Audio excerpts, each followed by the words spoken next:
It was a warm spring afternoon in May 1988, and Mike Tyson was at the absolute peak of his career.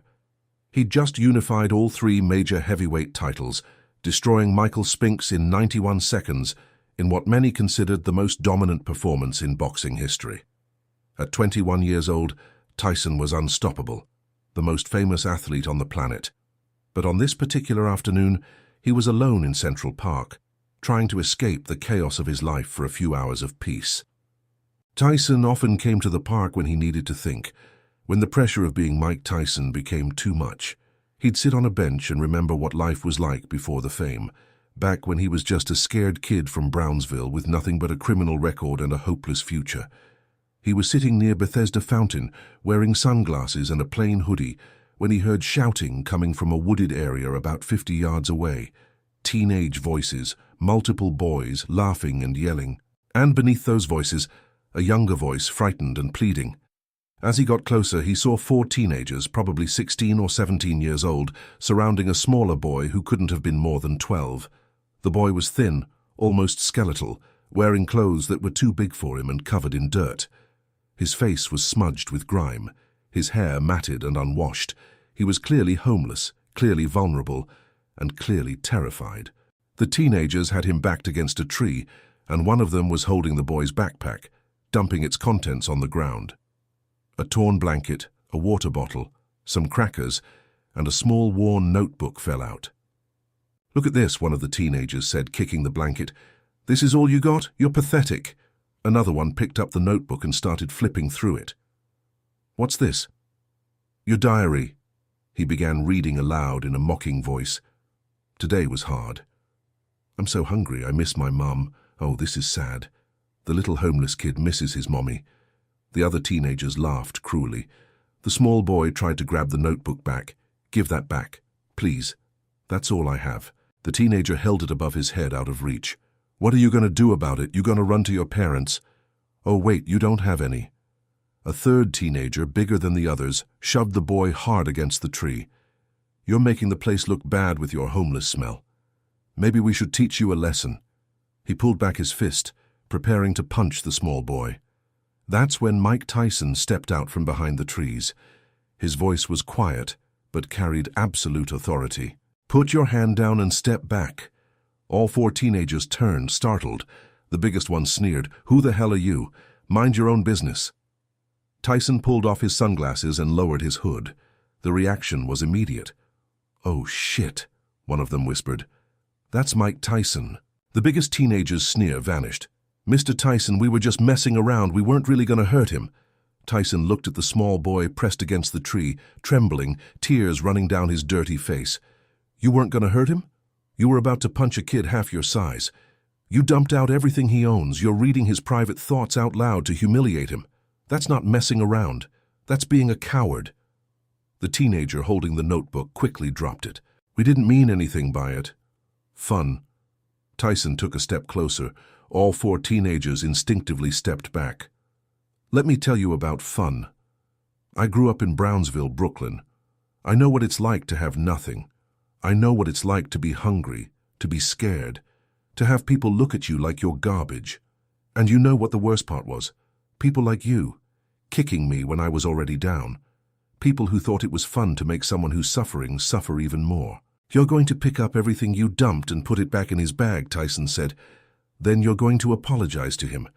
And then you're going to give me your names, because I'm calling your parents to tell them what you were doing in this park today." The teenagers looked horrified. "Please don't call our parents." "Good," Tyson said flatly. "Maybe that'll teach you something.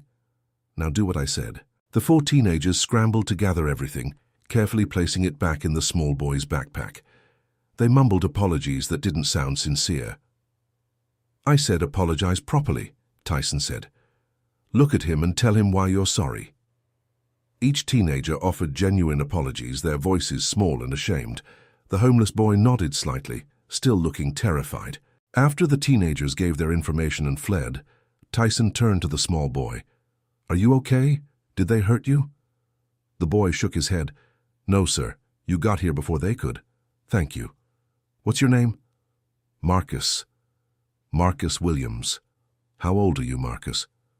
12, almost 13. Where are your parents?" The boy's eyes filled with tears. "My mom died 6 months ago. Cancer. I don't have a dad. He left when I was a baby." "What about other family?" Marcus shook his head. "My mom was all I had. When she died, social services tried to put me in foster care, but the place was bad, really bad, so I ran away.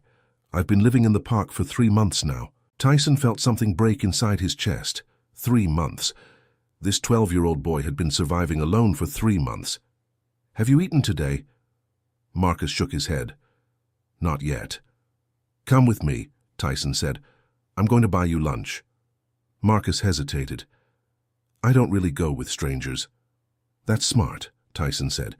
"But I'm going to take you to a diner right outside the park where everyone can see us, and I'll buy you the biggest meal you can eat. Then we're going to figure out how to help you." Marcus studied Tyson's face. "You're Mike Tyson. My mom used to watch your fights. She said you came from nothing and became a champion. She always told me that story to remind me that things could get better." Tyson's throat tightened. "Your mom sounds like she was a smart woman." "She was the best," Marcus said. "I miss her so much." They walked to a small diner on Broadway. Tyson told Marcus to order whatever he wanted. Marcus ordered a cheeseburger, fries, a chocolate milkshake, chicken soup, and apple pie. When the food arrived, he ate like someone who hadn't had a proper meal in weeks. While Marcus ate, Tyson asked questions. "Where do you sleep? There's a spot in the Ramble, kind of hidden. I have my blanket. Have those teenagers bothered you before?" "A few times. Different groups. They think it's funny to mess with the homeless kid." Tyson felt anger rising but kept his voice calm. "That's not going to happen anymore."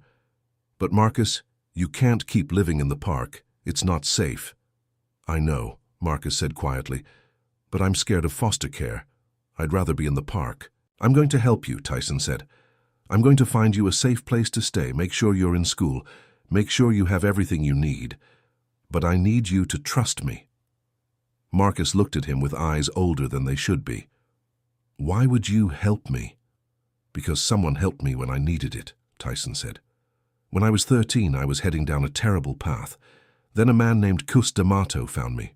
He took me in, trained me, gave me a purpose. He saved my life. And he taught me that when someone helps you, you have a responsibility to pass that forward.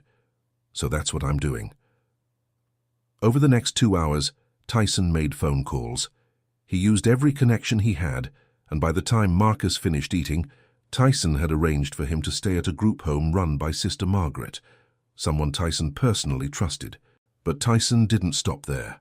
Over the following months, he stayed involved in Marcus's life. He visited him regularly, made sure he was enrolled in a good school, bought him clothes and supplies. He paid for tutors to help Marcus catch up academically. He took Marcus to boxing matches, showing him a world beyond poverty. Most importantly, he gave Marcus something money couldn't buy: hope. The belief that his life could be different. Marcus thrived. He excelled in school, made friends, started to heal. By 16, he'd earned a scholarship to a prestigious private high school. At 18, he was accepted to Columbia University with a full academic scholarship. Throughout it all, Tyson was there.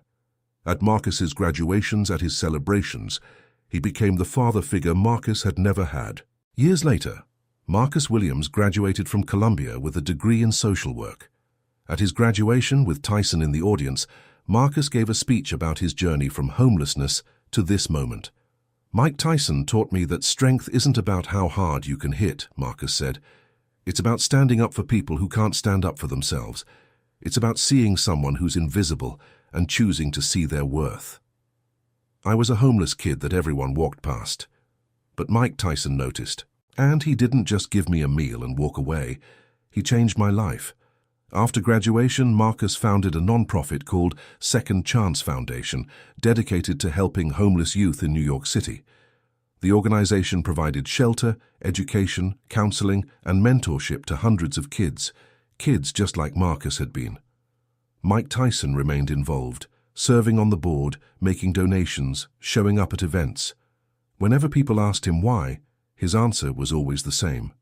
"I know what it's like to be that kid. I know what it's like to have nothing. And I know what one person caring can do. One person saved my life, so I saved Marcus's life. and now Marcus is saving hundreds of other lives. That's how it works. One person at a time, one act of kindness at a time. The story became an inspiration worldwide. It showed that heroes don't always wear capes, that sometimes the greatest victories happen in parks, where a frightened child is being bullied and someone chooses to step in. It showed that strength isn't just about physical power, but about having the compassion to use that power to protect others. And it showed that one moment, one decision to help instead of walking away, can change not just one life but hundreds through the ripple effect of kindness passed forward. Because on that spring afternoon in 1988, Mike Tyson didn't just save a homeless boy from being beaten up. He gave that boy hope, purpose, and a future. And that boy grew up to give those same things to countless others who desperately needed it.